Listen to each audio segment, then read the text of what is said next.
ಇದು ನಮ್ಮ ವಿಶ್ವವಿಖ್ಯಾತ ಬೆಂಗಳೂರು ಕರಗ ಮಹೋತ್ಸವ. ಇದು ನನಗೆ ಇವತ್ತು ಒಂದು 42 ವರ್ಷ. ನಾನು ಸುಮಾರು 15 ವರ್ಷ ಹುಡುಗನಿಂದ ಬರ್ತಿದ್ದೀನಿ. 25-26 ವರ್ಷದಿಂದ ನಾವು ಈ ವಿಶ್ವವಿಖ್ಯಾತ ಕರಗವನ್ನ ನಮ್ಮ ಧರ್ಮರಾಯ ಸ್ವಾಮಿ ಕಮಿಟಿ ಅವರು ತುಂಬಾ ಚೆನ್ನಾಗಿ ನಡೆಸ್ಕೊಂಡು ಬರ್ತಿದ್ದಾರೆ. ಈ ದ್ರೌದಮ್ಮ ಅವರ ಆಶೀರ್ವಾದದಿಂದ ಎಲ್ಲ ವರ್ಷವೂ ಚೆನ್ನಾಗಿ ಮೂಡುತ್ತಾ ಬರುತ್ತಿದೆ. ಎಲ್ಲ ಕಮಿಟಿ ಮೆಂಬರ್ಗಳು ತುಂಬಾ ಚೆನ್ನಾಗಿ ಮಾಡ್ಕೊಡ್ತಿದ್ದಾರೆ ಸರ್. ವ್ಯವಸ್ಥೆಗಳು ಭಕ್ತರಿಗೆ ಸರ್, ಇದು ತುಂಬಾ ಚೆನ್ನಾಗಿ ಪ್ರಸಾದ ವಿನಿಯೋಗಗಳು ಆಗುತ್ತವೆ. ಇದು ತಿಗಳರಪೇಟೆನಲ್ಲಿ ಎಲ್ಲಾ ಕುಲ ಬಾಂಧವರಾಗ್ಲಿ ಬೇರೆ ಧರ್ಮದವರು ಆಗ್ಲಿ ಈ ದೇವಿಗೆ ಪೂಜೆ ಮಾಡಿ ಎಲ್ಲರೂ ಭಕ್ತರು ಬಂದು ಪ್ರಸಾದಗಳಿಗೆ ಹಂಚುತ್ತಾರೆ. ಇವತ್ತಿನ ಕಾಲದಲ್ಲಿ 20 ಲಕ್ಷ ಜನ ಸೇರ್ತಾರೆ ಈ ಕರಗಕ್ಕೆ. ದೇವಿಯಿಂದ ಎಲ್ಲರಿಗೂ ನಮ್ಗೆ ಅನುಗ್ರಹ ಸಿಗುತ್ತೆ. ಪ್ರತಿ ಧರ್ಮದವರು ಅವತ್ತಿನ ದಿವಸ ಎಲ್ಲರಿಗೂ ಪ್ರಸಾದಗಳನ್ನ ನೀಡುತ್ತಾರೆ. ಸೊ ಪ್ರಸಾದ ಅದರ ಬಗ್ಗೆ ಇನ್ನೊಂದು ಮಾತೇನಿಲ್ಲ. ಏನು ಪೂಜೆಯಲ್ಲಿ ಯಾವ ರೀತಿ ವ್ಯತ್ಯಾಸ ಇಲ್ಲ. ಜನ ಸೇರುವಂತದ್ದು ಹೌದು, ಅವತ್ತಿಂದ ಇವತ್ತವರೆಗೂ ಪೂಜೆನಲ್ಲಿ ಏನು ಕಮ್ಮಿ ಬಂದಿಲ್ಲ. ಯಾಕಂದ್ರೆ ಆ ದೇವಿಯ ಅನುಗ್ರಹ ನಮ್ಗಿದೆ. ತುಂಬಾ ಜನ ಸೇರುತ್ತಿದ್ದಾರೆ. 20 ಲಕ್ಷ ಜನ ಸೇರ್ಬೇಕಾದ್ರೆ ನಿಮ್ಗೆ ಗೊತ್ತಾಗ್ಬೇಕು. ಅದು ಇಲ್ಲ, ಅವಾಗ ನನಗ್ ತಿಳ್ಮಟ್ಟಿಗೆ 4-5 ಲಕ್ಷ ಜನ ಬರಬಹುದು. ಬಟ್ ಇವತ್ತು ಈ 11 ದಿನಗಳ ಪೂಜೆಗಳು ನಲ್ಲಿ 20 ಲಕ್ಷ ಜನ ಸೇರುವ ನೋಡುತ್ತೇವೆ. ಸೊ ಇವತ್ತಿನ ಬೆಳಿಗಿನ ಜಾವ 3 ಗಂಟೆಗೆ ಧ್ವಜಾರೋಹಣ ಆಗಿದೆ.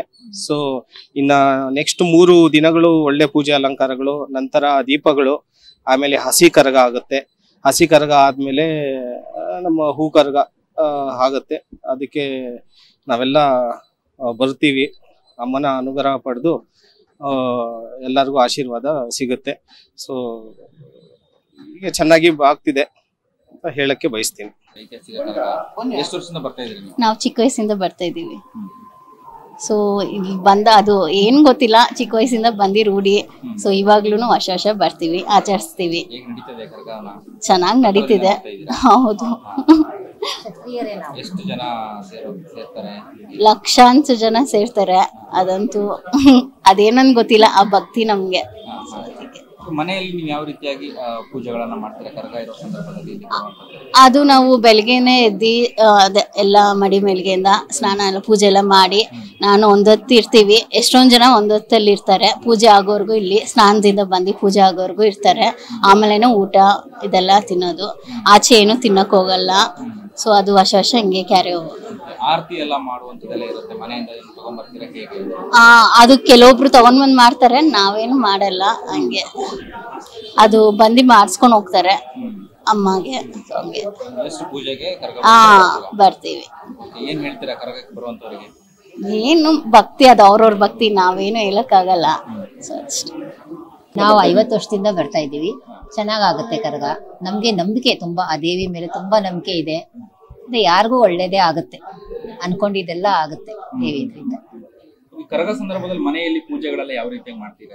ಎಲ್ಲ ಚೆನ್ನಾಗಿ. ನಾವು 9 ದಿವಸನೂ ನೇಮ ನಿಷ್ಠೆಯಿಂದ ಮಾಡ್ತೀವಿ. ಆಚೆದೆಲ್ಲ ಏನು ಊಟ ಮಾಡಲ್ಲ, ಮನೆಯಲ್ಲೇ ಮಾಡಿ ಊಟ ಮಾಡೋದು. ಪೂಜೆನ ಯಾವ ತರ ಆರತಿ ಮಾಡುವಂತದೆಲ್ಲ ಇರುತ್ತಲ್ಲ? ಹೌದು, ಮಾಡ್ತೀವಿ.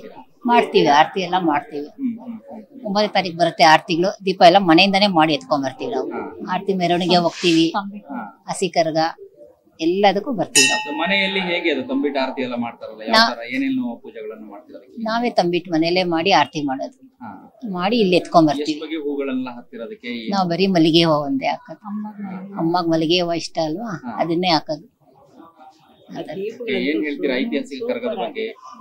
ದೇವಸ್ಥಾನ ಬರುವಂತವ್ರಿಗೆ ಏನ್ ಹೇಳ್ತೀರಾ? ತುಂಬಾ ನಂಬಿಕೆ ಇದೆ ಸರ್, ತುಂಬಾ ನಂಬಿಕೆ ಇದೆ. ನಂಬಬೇಕು, ತಾಯಿ ನಂಬರೆ ಕೈ ಬಿಡಲ್ಲ. ಅದು ಮಾತ್ರ ನಿಜ. ನಮ್ಗಾಗಿದೆ, ತುಂಬಾ ಅನುಭವ ಆಗಿದೆ. ಆತರ ನಂಬಿಕೆ ಇರಬೇಕು. ಹೌದು, ಆಗಿದೆ. ನಂಬಿಕೆ ಇರಬೇಕು.